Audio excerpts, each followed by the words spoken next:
कल हमने बात की थी विसर्ग संधि की, और इस विसर्ग संधि में कल क्या किया था, ये जो विसर्ग लगता है वो किस पे लगता है, स्वरों पर, और स्वर कितने होते हैं 11।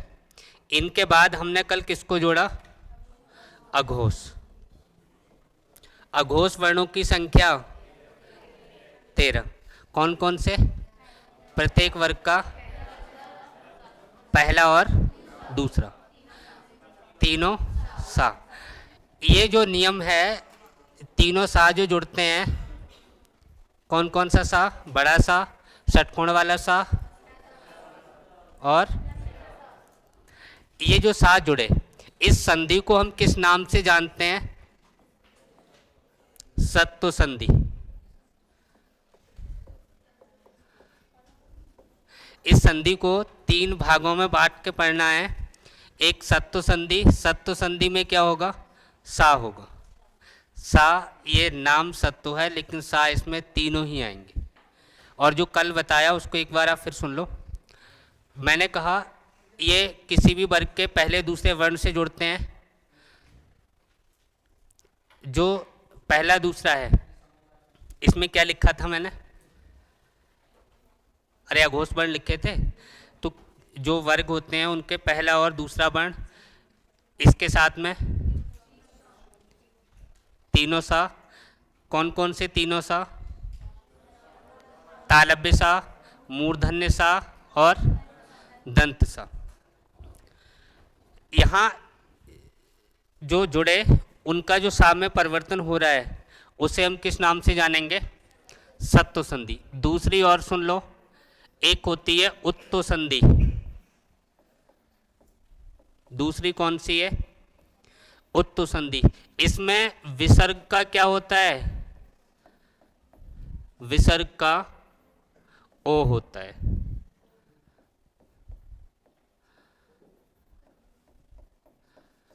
अभी बताऊंगा इसको।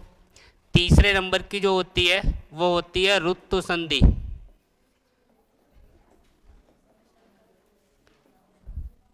ऋतु संधि में क्या होगा, जो विसर्ग होता है, इस विसर्ग का क्या होगा, रा होता है।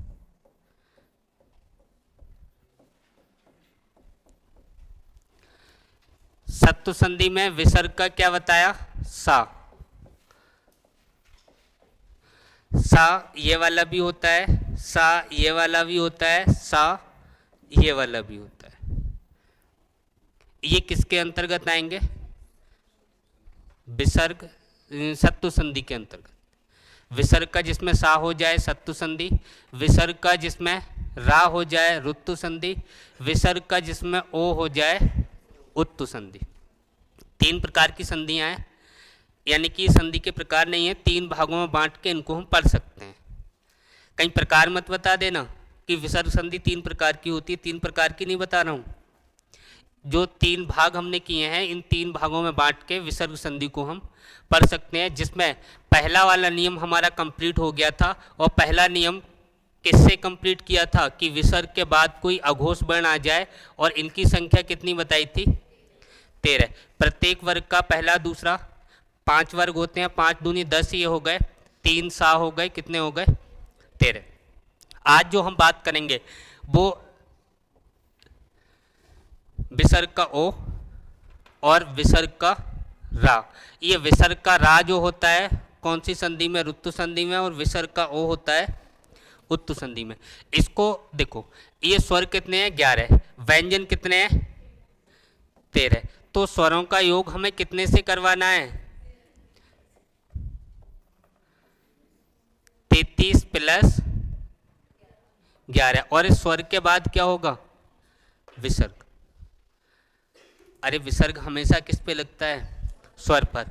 तो इनका योग, ये जो 33 व्यंजन होते हैं, इन व्यंजनों से करवाना है, और ये क्या है, स्वर, इन स्वरों से करवाना है।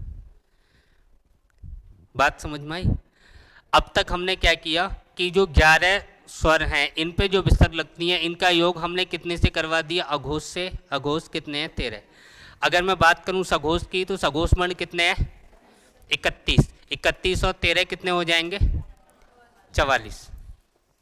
बात क्लियर हो रही। आगे लिखते हैं।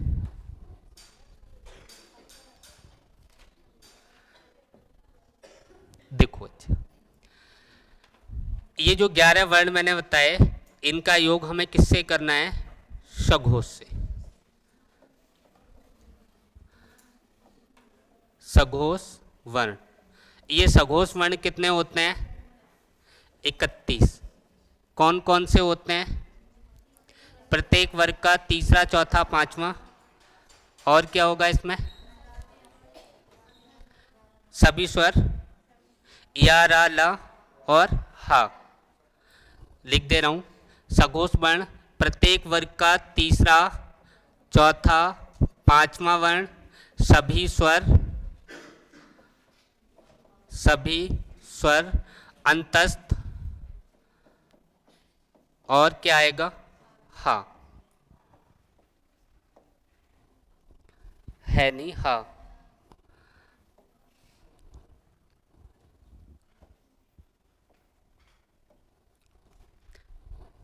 देखो, प्रत्येक वर्ग का तीसरा, चौथा, पांचवा, 5 तिया कितने हो गए? 15। स्वर कितने होते हैं? 11। अंतस्थ कितने होते हैं? 4 और एक अपना हा। कितने हो गए ये? 33, 31, 15, 11, 26, 4, 30 और एक 31। इनका योग हमें किससे करना है? विसर्ग से। और विसर्ग किस पे होगा? स्वरों से। अब देखो, ये एक हमें देखना है आ, और एक देखना है आ को छोड़कर। आ को छोड़कर शेष स्वर। इनके बाद क्या आ जाए? सघोष। आ के बाद विसर्ग हो और इसके बाद क्या आ जाए? सघोष। दो नियम बना रहा हूं यहां पे। इस आ के बाद आ को छोड़कर शेष स्वर और इसके आगे क्या होना चाहिए? विसर्ग, सघोष हो। इधर आ के साथ सघोष हो। अगर आ के साथ सघोष है तो इसकी दो कंडीशन बन जाएंगी। ठीक है, इस आ के साथ हमें कितने जोड़ने हैं? 31। और ये जो आ को छोड़कर शेष स्वर कितने बचे यहाँ पे? 10।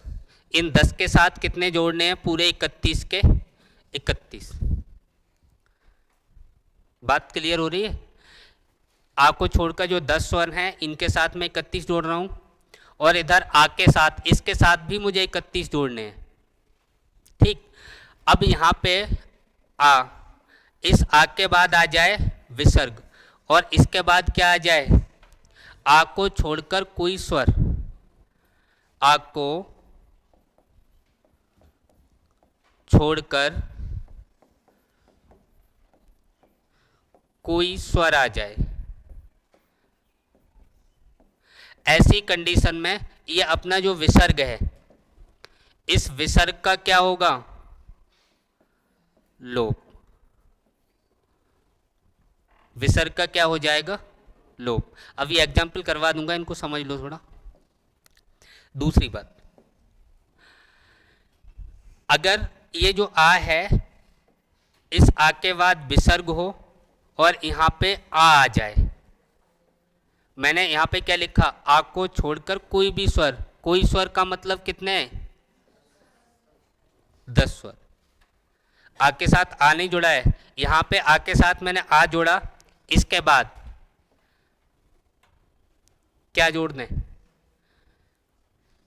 कितने बच्चे? 20। और ये कौन से बच्चे? सघोष। इनको जोड़ो।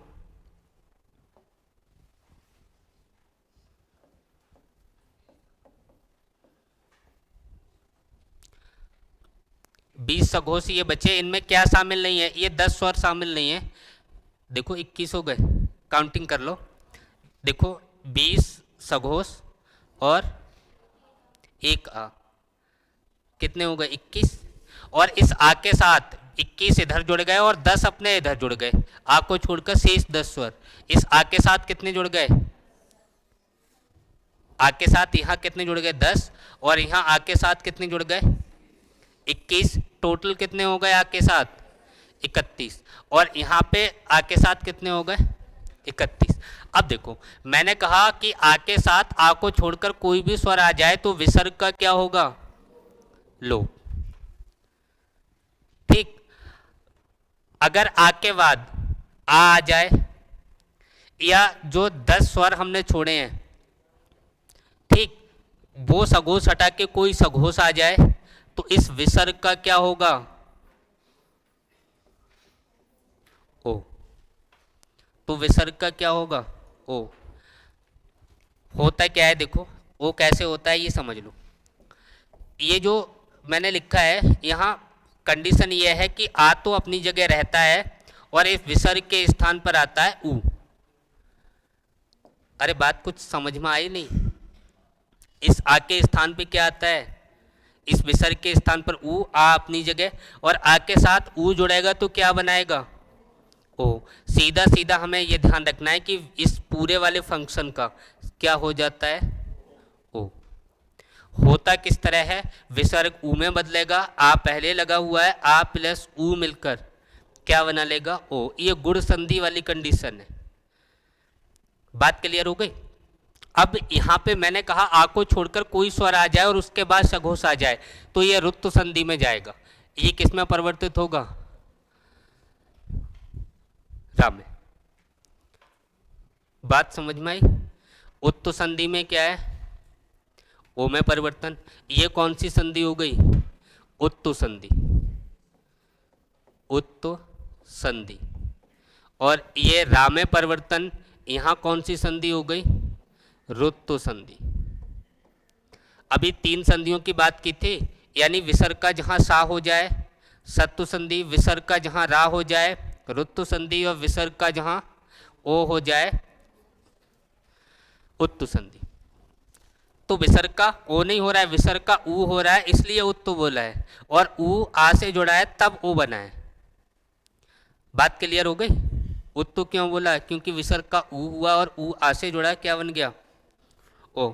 सीधी सीधी कंडीशन तुम्हें ध्यान रखनी है कि छोटे आ के बाद, छोटे आ के बाद अगर घोष वर्ण आ जाए तो क्या होगा, ओ में परिवर्तन होगा, और छोटे आ को छोड़कर शेष कोई भी स्वर है उसके बाद विसर्ग लगता है और घोष आ जाता है तो क्या बन जाएगा, रा। बात क्लियर हो गई।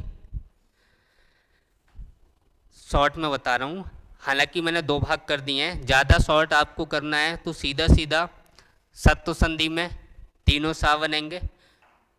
अगर रुत्तु संधि की बात करूं तो रा बनेगा, उत्तु संधि की बात करें तो ओ बनेगा। रा कहाँ बनेगा, जहां आ को छोड़कर कोई भी स्वर आ जाए उसके बाद विसर्ग लगा हो तो विसर्ग का रा, और जहां आ जाए तब विसर्ग का परिवर्तन किस में हो जाएगा, ओ में। सीधा सीधा नियम मिलता है। बात क्लियर हो गई है। अब देखो इनके एग्जाम्पल देख लें। अतः प्लस एव क्या बनेगा, देखो मैंने क्या लिखा है, आ के बाद आ को छोड़कर कोई स्वर आ जाए। अब आ तो नहीं आया, ए आया। जब ए आया तो यहां इस विसर्ग का क्या होना है, लोप, और विसर्ग का लोप हुआ तो शब्द क्या बना, अत एव।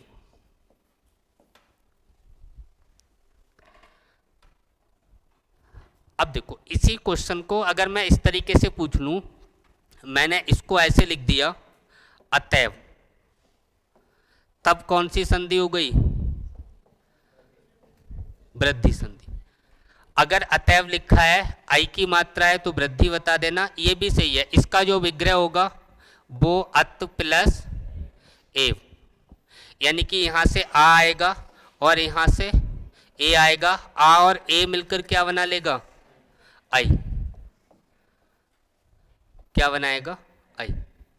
तो क्या हो जाएगा, अतएव। ये जो रूप है, अगर अतएव इस तरीके से लिखा हुआ आ जाए तो क्या बता देना है, वृद्धि संधि, और इस तरीके से लिखा हुआ आ जाए तब कौन सी संधि हो जाएगी, गुण संधि।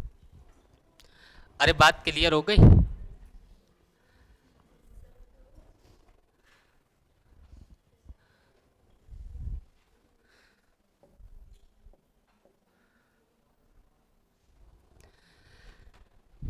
ठीक है, और इसके एग्जाम्पल लिख लो।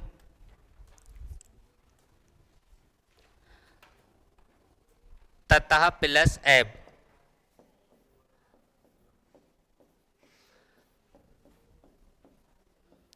क्या हो जाएगा?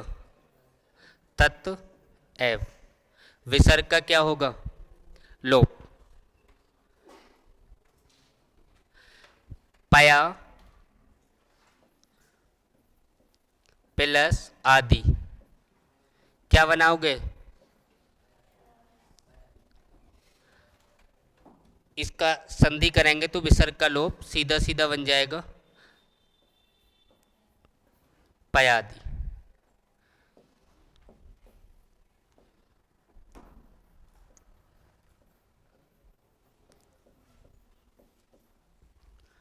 और लिख लो एक दो एग्जाम्पल इसके।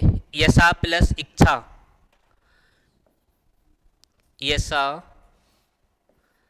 प्लस इच्छा, विसर्ग हटा दो, क्या लिख दोगे?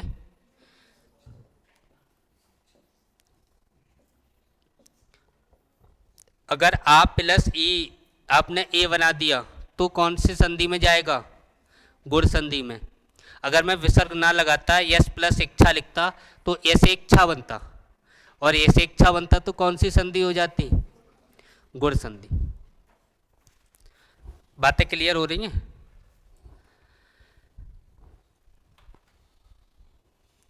इसका देख लो, ये ओ में परिवर्तन कहाँ होगा? साफ कर लूँ इसको, नोट कर लो फटाफट।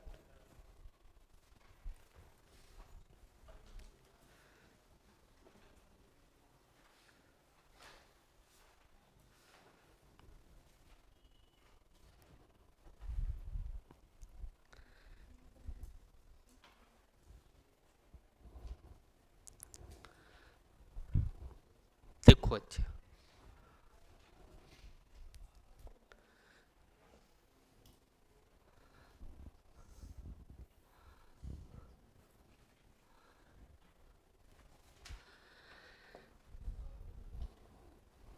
अभी हमने क्या देखा? आ के साथ विसर्ग, और विसर्ग के बाद क्या आया था? आ को छोड़कर, हाँ, आ को छोड़कर शेष स्वर। तो विसर्ग का क्या हुआ था? लोप।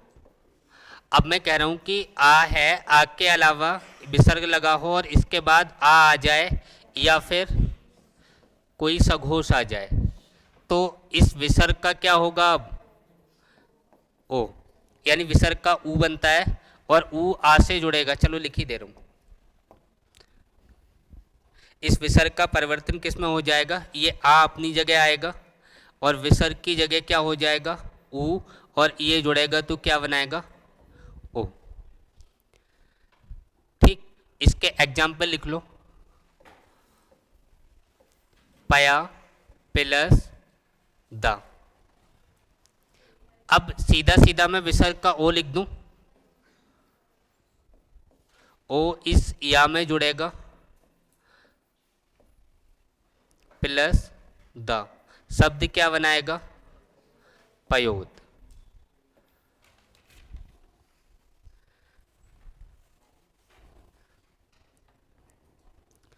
ये सघोष समझ में आ रहा है? तीसरा, चौथा, पांचवा और एक, हाँ ठीक है। अगला एग्जाम्पल देखो, मनः प्लस हर, ओ में परिवर्तन हो जाएगा, शब्द क्या बनेगा? मनोहर। मनः प्लस योग, शब्द क्या बनेगा? मनोयोग। और लिख दो मनः प्लस रथ, क्या बनेगा? मनोरथ।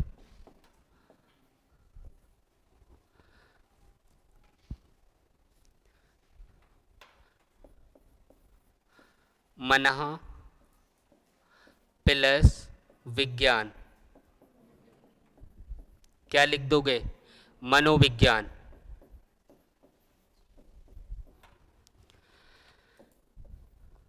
और लिख लो एक दो एग्जाम्पल। नभा प्लस मंडल, नभो मंडल।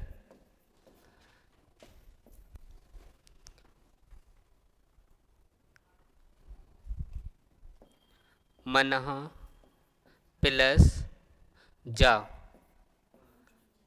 क्या बनेगा? मनोज। मनः प्लस रोग, मनोरोग। जो इम्पोर्टेंट हैं वो मैंने लिख दिए हैं। और लिखना चाहूँ एक दो और लिख लो। यशा प्लस अभिलाषा,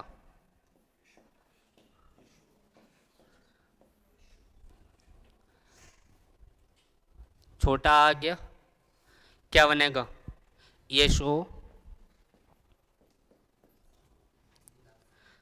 हाँ,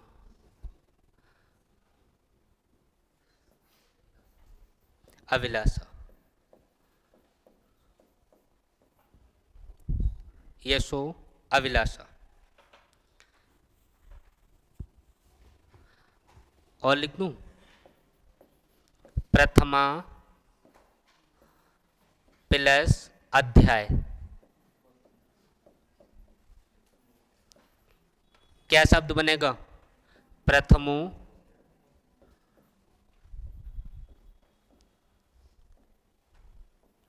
प्रथमोध्याय।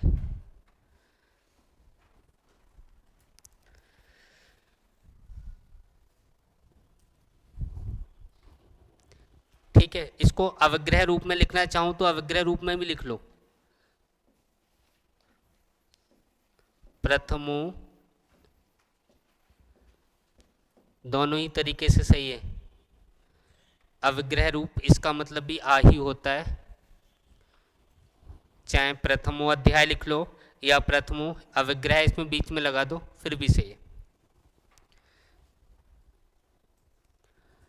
ठीक है, और लिखना चाहूं तो और लिख लो मनः प्लस विकार, मनः प्लस विकार, मनोविकार।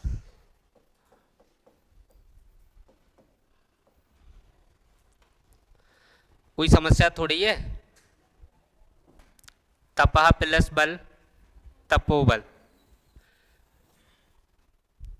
अधा प्लस वस्त्र, अधोवस्त्र। सरह प्लस जा, सरोज। मना प्लस जा, मनोज। आसान सी बात है। अब देखो आ के साथ हमने 31 जोड़ लिए, और कौन सा बचा? ऋतु संधि है, उसको और देख लो। देखो अच्छा,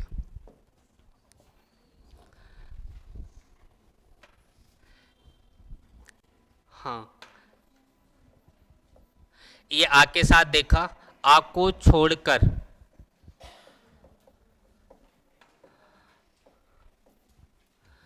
कोई अन्य स्वर,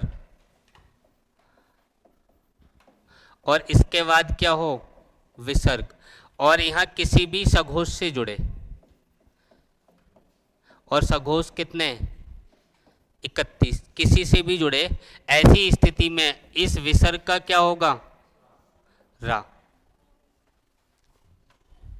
एग्जाम्पल देख लो, आसी प्लस वाद। अब विसर्ग का क्या होगा? रा। शब्द क्या बनेगा? आशीर्वाद।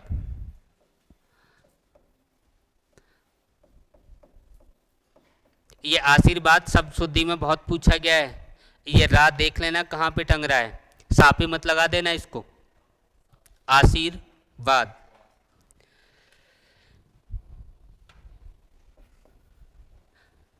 और देख लो, निहि प्लस धन, विसर्ग का रा, शब्द क्या बनेगा? निर्धन। निहि प्लस जन, शब्द क्या बनेगा? निर्जन।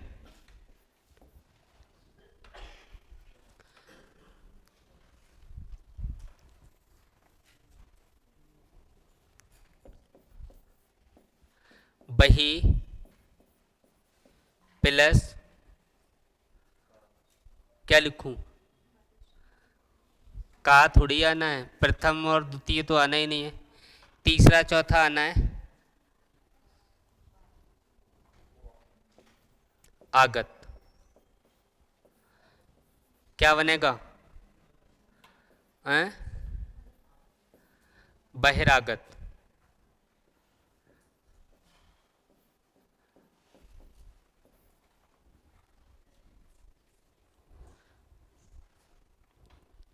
बही प्लस आगत, बहिर, ये जो रा है वो किस पर पहुंच जाएगा?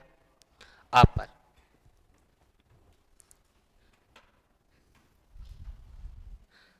अगला देखो,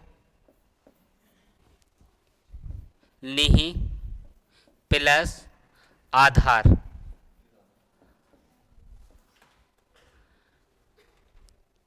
ये बहिरागत सही लिखो, इसको सही करो, ये इसको तोड़ के लिख दो। ये जो विसर्ग है ना, इस विसर्ग का रा बनेगा, रा इसमें जुड़ जाएगा, ये पूरा रा बन जाएगा।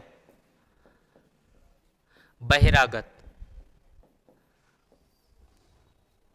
अरे संधि समझ में आ रही है? देखो इसको अलग करके दिखा दे रहा हूं, बही प्लस आगत, इसका क्या होगा? रा, और रा इस आ से जुड़ेगा तो ये क्या बनाएगा? इसको पूरा रा, शब्द क्या बन जाएगा? बहिरागत। निहि प्लस आधार, इसका परिवर्तन किस में? रा में, और इस रा को ये बड़ा आ मिलेगा तो ये क्या बनाएगा? शब्द क्या बनेगा? निराधार।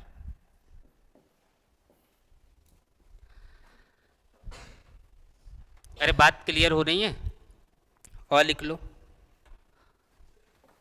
दुहु प्लस घटना क्या बनेगा? दुर्घटना।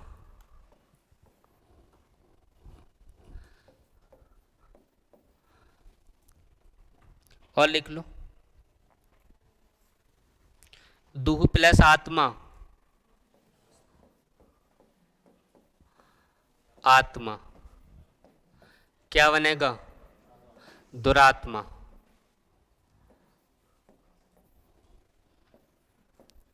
दुहु प्लस आत्मा, दुरात्मा। पुनः प्लस जन्म, पुनः प्लस जन्म, पुनर्जन्म।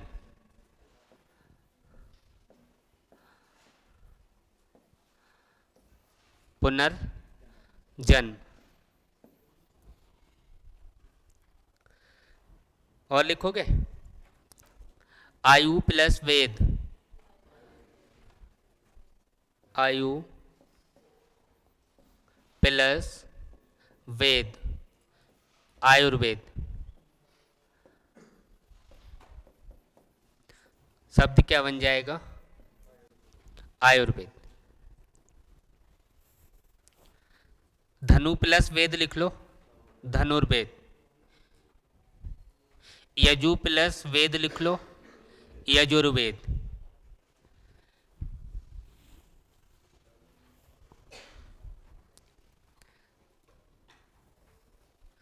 निहि प्लस गुण निर्गुण, निहि प्लस गुण क्या हो जाएगा? निर्गुण। विसर्ग का रा कर देना है, जहाँ विसर्ग के बाद, यानी कि ये जो विसर्ग है ना वो आ के साथ नहीं आए, किसी भी स्वर के साथ आए और उसके बाद सघोष आ जाए। कोई भी स्वर आए, चाहे जो तीसरा चौथा पांचवा वर्ण है यह आ जाए या हा आ जाए, विसर्ग किस में जाना है? फिर रा में। और विसर्ग ओ में कब जाएगा?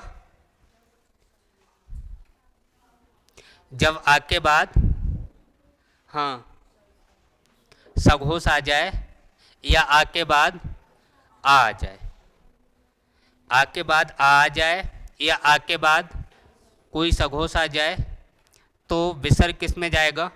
ओ में जाएगा। अगर आ के बाद आ नहीं आए, कोई अन्य स्वर आ जाए, तब यहाँ पे विसर्ग का क्या होगा? लोप। अरे बात क्लियर हो गई? और लिखना चाहूँ कुछ एग्जाम्पल लिख लो, जो मैंने बोले उनमें से लिख लो। आसी प्लस वचन आशीर्वचन, स्व प्लस गा स्वर्ग, स्व प्लस गा क्या बनेगा? स्वर्ग।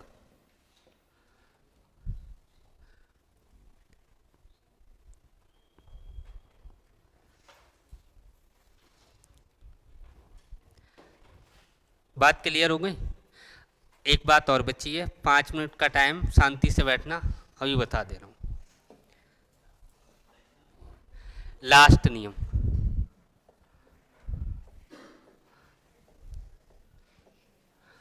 अगर दू या फिर नी इनके बाद विसर्ग हो, ठीक है, या इसको ऐसे लिख लो, ब्रैकेट में लिख दे रहा हूं, ई के बाद या फिर ऊ के बाद, इनके बाद क्या हो? विसर्ग। अंदर ही कर दे रहा हूं, ई या ऊ के बाद विसर्ग। और मुख्य रूप से दो ही शब्द आते हैं, दू और नी, ठीक है।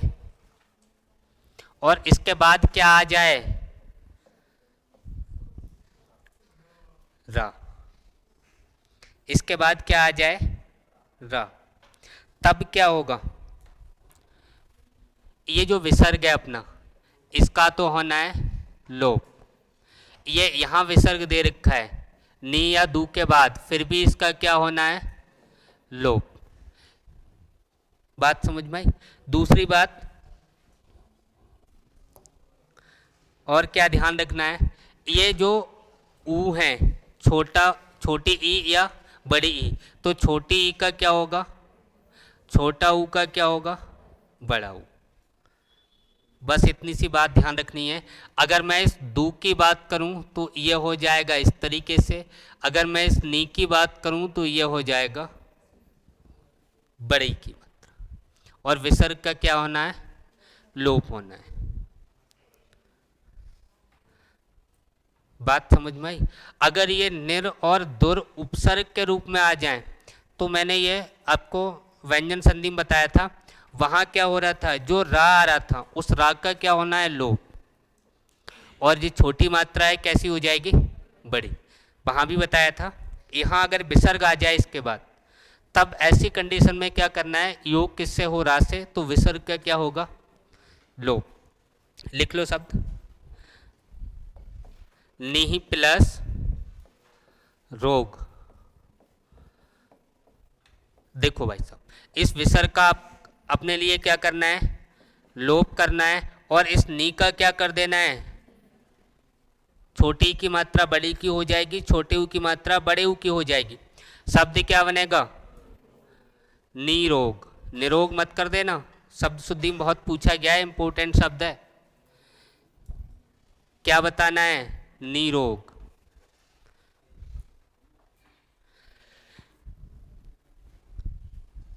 और देख लो, निहि प्लस रव क्या बनेगा? नीरव।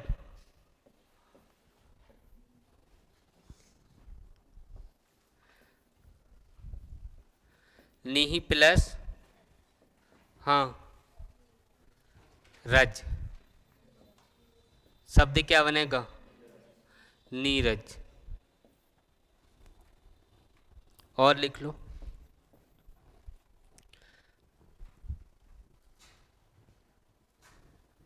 धी प्लस रज लिख लो,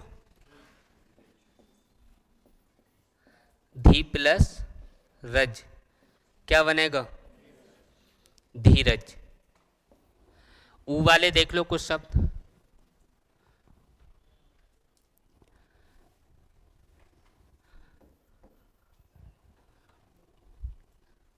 हाँ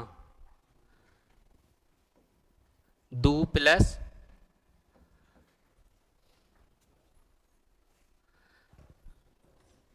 क्या लिखना है? राज लिखना है। शब्द क्या बनेगा? इसका लोप, इसका क्या होगा? बड़े ऊ की मात्रा, शब्द हो जाएगा दूराज। दू प्लस क्या लिखना है? रस लिख दो। हैं? क्या बनेगा? दूरस। और लिख लो,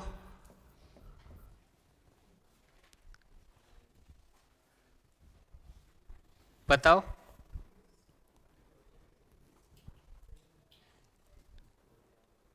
और कुछ है?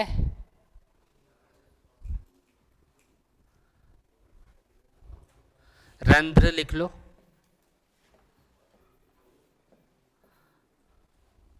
क्या बनेगा? दूरंध्र।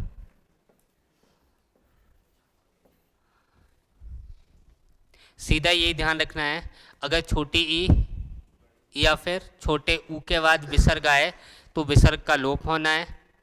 योग किससे होना चाहिए? रा से होना चाहिए, विसर्ग का लोप हो जाएगा। और जो छोटी मात्रा है, चाहे छोटे ऊ की है चाहे छोटी ई की है, वो किस में हो जाएगी? बड़ी में हो जाएगी। ठीक है? अरे समझ में आ गए? एक बार इसको सुन लो, जितना मैंने पढ़ाया है मैं पूरा बता दे रहा हूँ। सबसे पहले जो मैंने बात की थी, जो 11 स्वर हैं, विसर्ग केवल स्वरों पर लगेगा और स्वरों की संख्या 11। अगर 11 में से, इसको मैंने दो भागों में तोड़ा था, अघोष और सघोष। अगर ये 11 में से किसी पर भी विसर्ग है और उसके बाद अघोष, अगर अघोष से मैं इसका योग कर रहा हूँ, अयोग जो अघोष है उससे जोड़ रहा हूँ, तो अघोष में क्या आएगा? प्रत्येक वर्ग का पहला दूसरा वर्ण, और क्या आएगा? तीनों सा। जो वर्ण आ रहे हैं, 13 कुल वर्ण कितने होंगे? यहाँ पे 13 वर्ण होंगे। इसमें अगर किसी भी स्वर के बाद जो विसर्ग है उसका योग चा छा से हो या फिर तालब्य सा से हो, तो विसर्ग के स्थान पर तालब्य सा आना है। अगर 11 में से किसी भी स्वर के बाद विसर्ग लगा है और उसका योग टाठा या मूर्धन्य सा से हो रहा है, तो विसर्ग के स्थान पर मूर्धन्य सा आना है। किसी भी स्वर के बाद विसर्ग लगा है और इसका योग ताथा से हो या फिर दंत सकार से हो, तो विसर्ग के स्थान पर दंत सकार आना है। दूसरी कंडीशन, इसमें 4 वर्ण बचे थे, काखा और पाफा। ठीक है? इसमें आ के अलावा जो 9 स्वर हैं, इनका योग काखा पाफा से हो तो विसर्ग मूर्धन्य सकार में जाएगा, यानी विसर्ग के स्थान पर क्या आएगा? मूर्धन्य सा। ठीक है। अगर आ छोटा आया बड़ा, इसके बाद विसर्ग आ जाए और इसका योग काखा या पाफा से हो, तो संधि कौन सी होगी? प्रकृति भाव की। लेकिन यहाँ पे मैंने कुछ अपवाद बताए थे। अपवादों की संख्या कितनी थी? 13। और 13 अपवाद कौन से थे? 1 पर, 2 कर, 2 कृत, 4 पति, 4 कार, जो लिखवाए थे उनको ध्यान रखना। दूसरा मैंने योग किया सघोष से। अभी योग किससे किया था? सघोष से। और सघोष वर्णों की संख्या कितनी? 31। इसमें मैंने कहा कि आ के साथ, आ को छोड़कर कोई स्वर आ जाए तो क्या होगा? विसर्ग का लोप होगा। आ के साथ आ जाए या शेष जो सघोष बचे वो सघोष आ जाए तो विसर्ग का क्या होगा? ओ। दूसरी कंडीशन कि आ को छोड़कर किसी भी स्वर के बाद विसर्ग आए और उसके बाद कोई भी सघोष आए तो विसर्ग का क्या होना है? रा। ठीक। लास्ट नियम क्या बताया कि अगर छोटी ई, छोटा ऊ किसी भी वर्ण पे लगा है और उसके बाद विसर्ग, इसका योग किससे हो? रा से, तो यहाँ पे क्या होगा? जो विसर्ग दे रखी है उस विसर्ग का क्या होना है? लोप होना है। और जो छोटी वाली मात्रा है ऊ की और ई की, वो मात्रा कैसी होनी है? बड़ी। कंडीशन क्या है? योग किससे होना चाहिए? रा से। पूरा टॉपिक मौखिक मैंने बता दिया, ज़्यादा नियम नहीं है। जहाँ ओ हो जाए उत्तु संधि, जहाँ रा हो जाए रुत्तु संधि, जहाँ सा हो जाए सत्तु संधि।